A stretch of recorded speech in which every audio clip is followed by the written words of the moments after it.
डोली चढ़ी अली छठी मैया, नगर में होला जय जयकार। डोली चढ़ी अली छठी मैया, नगर में होला जय जयकार। कहरनी धोवे मैक चरनिया, कहर गिरावे जलधार, कहर गिरावे जलधार। कहरनी धोवे मैक चरनिया, कहर गिरावे जलधार। मलिया गछ अढ़उल के हरवा, मालिन पहनावे मई के हार, मालिन पहिरावे मई के हार।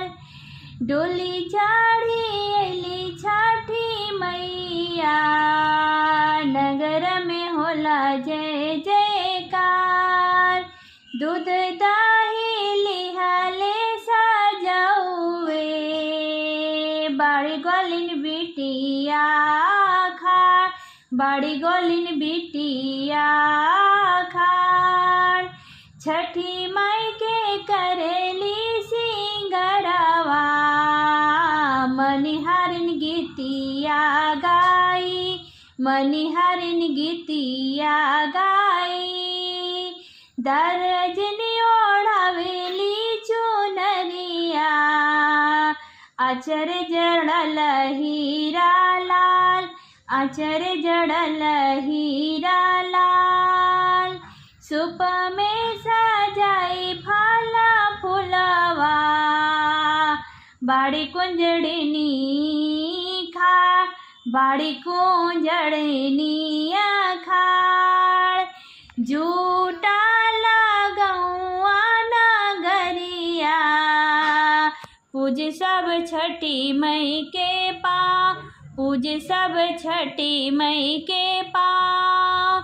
छठी मैया आशा पुरवली, दिहली सबके आशीर्वाद, दिहली सबके आशीर्वाद।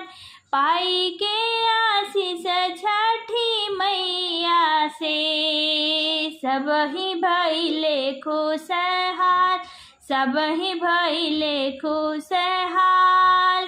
बाझी ना पौली गोद में ललनवा, निर्धनिया पौली धन, निर्धनिया पौली धन। सोहागिन पौली मांगी भर सिनुरवा, अमर भइले सबके ललन, अमर भइले सबके लालन। डोली चढ़ी अली छठी मैया, नगर में होला जय जयकार, नगर में होला जय जयकार।